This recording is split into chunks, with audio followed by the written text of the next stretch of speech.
चलिए क्वेश्चन देखते हैं। ठीक है, ये जो क्वेश्चन है एक क्लास 9th का सर्कल का, सर्कल वृत्त से रिलेटेड है, वृत्त से संबंधित है।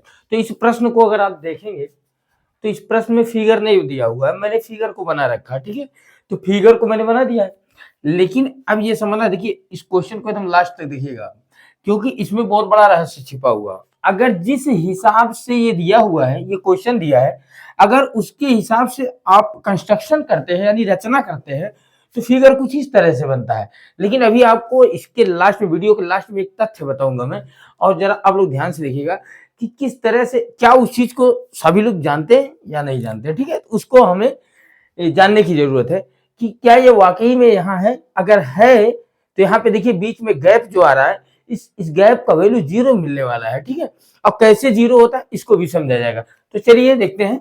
कह रहा है क्वेश्चन 5 सेंटीमीटर त्रिज्या का तथा 3 सेंटीमीटर त्रिज्या का, ठीक है, दो वृत्त हैं और दोनों क्या करते हैं, दो बिंदुओं पर प्रतिच्छेद कर रहे हैं। देखिए एक ए बिंदु पर प्रतिच्छेद कर रहा है और दूसरा बी बिंदु पर प्रतिच्छेद कर रहा है। एक ए पर काट रहा है और दूसरा बी पर काट रहा है।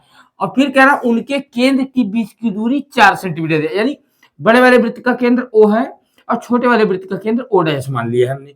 और कह रहा है इनके बीच की दूरी दिया हुआ है 4 सेंटीमीटर, यानी ओ से लेके ओ डैश तक का डिस्टेंस कितना है, 4 सेंटीमीटर। और कह रहा उभयनिष्ठ जीवा की लंबाई ज्ञात कीजिए। अगर नहीं समझ में, इंग्लिश मीडियम वाले स्टूडेंट जो है वो जरा फिर से सुन ले। देखिए, if the two circle of radius 5 centimeter and 3 centimeter intersect each other at 2 points A and B, and the distance between the center of both the circle is 4 centimeter, find the length of common card. जो common card है उसका length हमको find करना है। ठीक है, तो चलते हैं इसको सॉल्व करते हैं। जो भी डायग्राम बना उसको हमने बना लिया है। ओ से ओ तक ये हमने लिया, ओ से ओ डैश तक का डिस्टेंस कितना है, 4 सेंटीमीटर।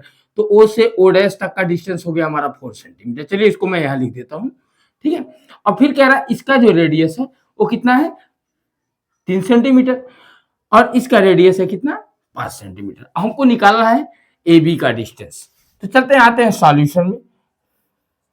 तो अगर डायग्राम नहीं दिया हुआ है तो डायग्राम आप बनाएंगे, पूरा डायग्राम आपको बनाना है, डायग्राम दिया हुआ नहीं है। ठीक है, और फिर उसके बाद हम क्या करेंगे, डायग्राम को अपने अकॉर्डिंग, किसके हिसाब से हम इसको फाइंड कर सकते हैं उसके अकॉर्डिंग हम कंस्ट्रक्शन करेंगे, रचना करेंगे। तो चलिए ओ को हम क्या करते हैं, ए से मिला लेते हैं। ओ को ए से हम मिलाएंगे, ओ को ले गया हमने, ए से मिला दिया। और ओ डैश को भी हमने फिर क्या किया, ए से, यहाँ ओ डैश को ए से मिला दिया, मिलाया हमने। अब फिर देखिए यहां से यहां तक का, यहां पर एक इसको सीधी रेखा में मैंने बनाया, आगे बढ़ा दिया। तो अब देखते हैं यहां पर ये एम हो गया। ठीक है, ये एम हमने ले लिया। जो इंटरसेक्टिंग पॉइंट है इसका, जो रेडियस, इसको आगे बढ़ा रहे हैं, इसको, इसके रेडियस को हम आगे बढ़ा दे। ठीक है, ये ऐसे आगे बढ़ा दिए। तो जो रेडियस है इस कॉमन कार्ड को एम पर इंटरसेक्ट कर रहा है। ये हमारा डायग्राम बन के रेडी हुआ। अब चलते हैं, देखते हैं ये हमारा हो जाएगा कितना, 90 डिग्री का एंगल। यहाँ पे हो गया कितना, 90 डिग्री। ठीक है, अब इसको हम सॉल्व करेंगे। सॉल्यूशन में है ओ डैश इक्वल 4 सेंटीमीटर। ये 4 सेंटीमीटर ऑलरेडी दिया हुआ है, इसको लिख लेंगे, दिया है या गिवन लिख लेंगे इंग्लिश में। ये दिया हुआ है, ये मिल गया हमको। अब फिर देखिए ओ से लेके ए तक का डिस्टेंस जो है, ओ ए इक्वल रेडियस है 5 सेंटीमीटर, 5 सेंटीमीटर।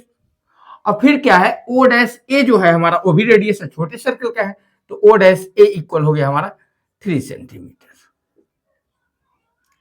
ये हमने लिख लिया जो जो दिया हुआ था। अब हमको जो मानना है, देखिए हम मान लेते हैं टोटल, ये देखिए ओ डैश एम को हम मान ले एक्स, ओ डैश एम को हम मान लेते हैं एक्स। चलिए एक्स लेट कर लेते हैं। चलिए लेट, यानी हिंदी में लिखेंगे माना, let O dash M equal x centimetre. ये हो गया, ओ डैश एम को हमने एक्स मान लिया। तो ओ से लेके एम तक का क्या हो जाएगा, इसलिए ये हो जाएगा हमारा ओ एम इक्वल हो जाएगा 4 प्लस एक्स मीटर सेंटीमीटर। ठीक है, इतना काम हम कर लेंगे। कैमरे में आ रहा है कि नहीं आ रहा, देख लेता हूं, आ रहा है पूरी तरह से। ठीक है, तो आ रहा है। अब देखिए इतना हो गया, ये टोटल हमने मान लिया कितना, देखिए ओ डैश एम को हमने लेट किया है एक्स, और ओ डैश कितना है 4, तो पूरा हो जाएगा हमारा कितना 4 प्लस एक्स। अब आते हैं, देखिए ये राइट एंगल है यहाँ पे, तो एक ट्रायंगल बना हुआ है राइट एंगल AMO। चलेंगे यहाँ पे अब लिखेंगे त्रिभुज AMO में, इसमें चलेंगे AMO में पाइथागोरस थ्योरम यहाँ पे अप्लाई कर दें, ठीक है, पाइथागोरस थ्योरम से, पाइथागोरस प्रमेय से। जैसे ही पाइथागोरस प्रमेय अप्लाई करेंगे तो यहाँ पे हो जाएगा कर्ण यानी हाइपोटेनस स्क्वायर, तो कर्ण इसमें इसका कर्ण कौन बनेगा, चलिए फिगर को हम यहाँ बना लेते हैं अलग से। ये हो गया M, यहाँ तक आया है, M से ये डैश डैश है कुछ दूर तक, और उसके बाद फिर यहीं से एक लाइन आई हुई है आगे।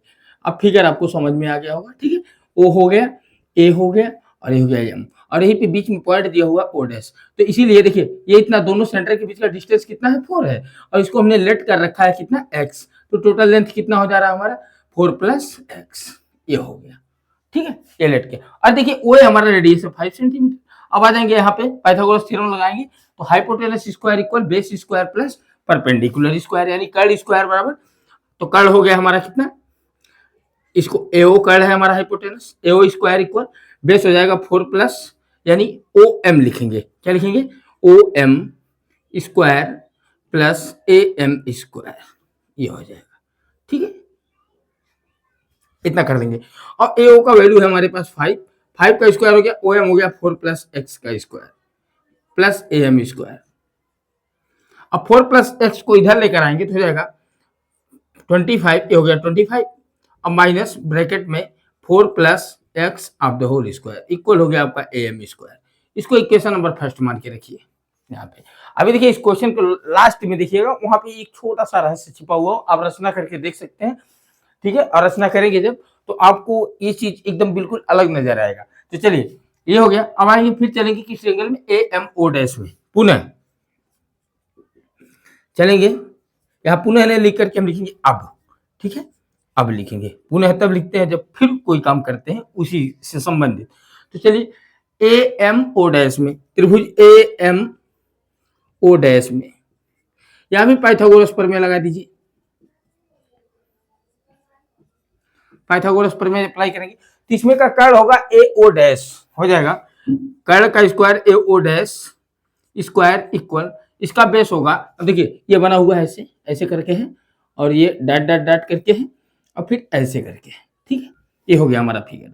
और यहाँ पे है O डैश, और यहाँ पे है M, यहाँ है A, और ये हमारा रेडियस है 3 सेंटीमीटर का, कितना है 3 सेंटीमीटर, इसको हमने क्या लेट कर रखा है x, और ये हमारा पता नहीं है, इसका नाम रखा गया है, देखिए डायरेक्ट रखा, क्योंकि इससे कोई मतलब हमको नहीं है अभी। तो चलिए अभी आ जाते हैं AO dash square equal base हो गया हमारा O dash M square plus AM square.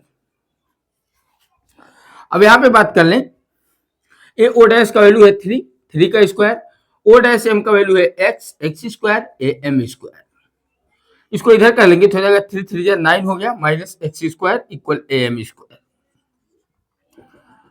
यहां तक तो अच्छे से समझ में आया होगा, ठीक है, कुछ किया नहीं गया, दोनों जो हमारे राइट एंगल ट्रायंगल दिख रहे थे उसमें हमने पाइथागोरस थ्योरम अप्लाई कर दिया है, इतना काम करने के बाद, ठीक है।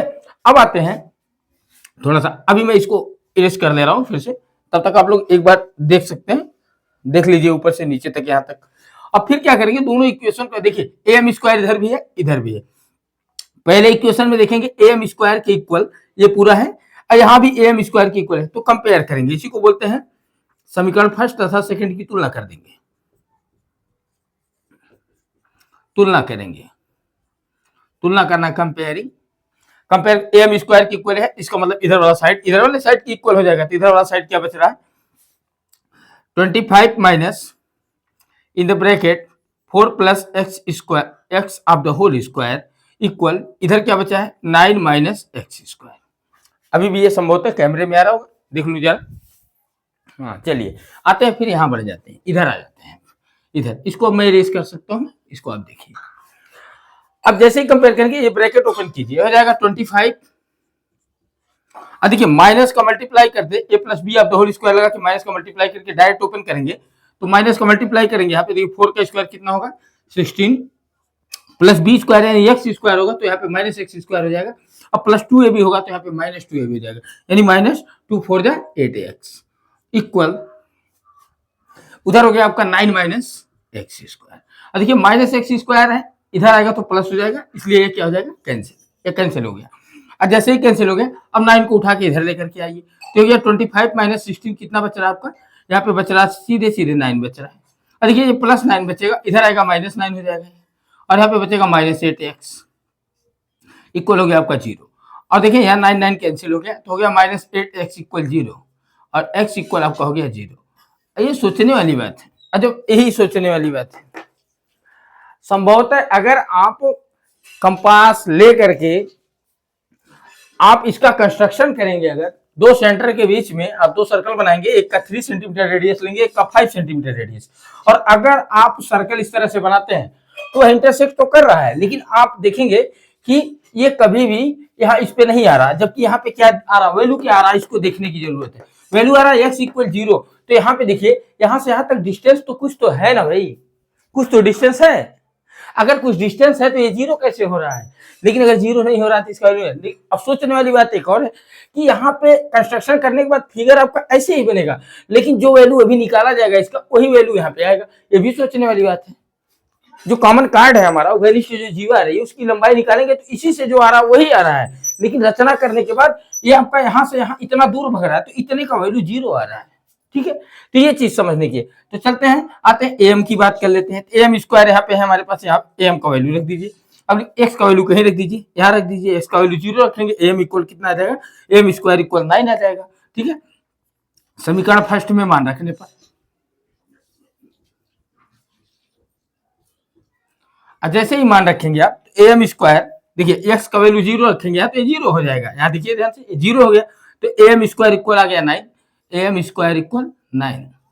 तो एम इक्वल क्या हो जाएगा, अंडर रूट, रूट के अंदर 9 जाएगा, इसका वैल्यू आ जाएगा आपको 3, कितना आ गया 3। और जब एम 3 आ गया, एम का वैल्यू कितना मिल गया 3, और यहाँ पे ये परपेंडिकुलर है इस पे, और परपेंडिकुलर क्या होता है, बाइसेक्टर ऑफ कार्ड, यानी जीवा का लंब समद्विभाजक विभाजक होता है। तो इसका मतलब एम इक्वल बी एम, अब यहाँ पे निकाल दीजिए एम इक्वल बी एम, और A B equal M plus B M. M की जगह पे हम क्या लिख सकते हैं, बी एम लिख सकते हैं, या बी एम की जगह एम लिख सकते हैं, तो यहाँ लिखेंगे M plus M, direct value निकाल सकते हैं 2am, ए बी इक्वल 2am, तो हो गया 2 इंटू एम का वैल्यू है 3, यहाँ रखेंगे 3, हो गया 6, ए बी इक्वल कितना आ गया 6। तो ये हो गया वैल्यू किसका, जो वेनिस्ट जीवा। लेकिन एक चीज इसमें समझ में, देखिए समझने की बात है, सभी को समझने की जरूरत है। आप रचना कीजिएगा तो ये आ रहा है क्या हमारा x का वैल्यू 0। अभी आप ध्यान से देखेंगे ओ डैश से लेके m तक का डिस्टेंस, रचना जब करेंगे कंस्ट्रक्शन करेंगे तो आपको कुछ डिस्टेंस मिलेगा, लेकिन फार्मूले पे लगाने पे ये 0 क्यों आ रहा है, ये भी सोचने वाली बात है। यहाँ पे 0 क्यों आ रहा है, इसका मतलब अगर ओ डैश और ओ एम, देखिए एक ए लेंथ है, ओ डैश और एम के बीच अगर ये 0 हो रहा है तो ये 0 तभी हो सकता है जब ओ डैश पर एम जाकर के रहे, या एम पर ओ डैश आ जाए, या तो एम जाकर के ओ डैश पे आ जाए, तब तो 0 होना चाहिए।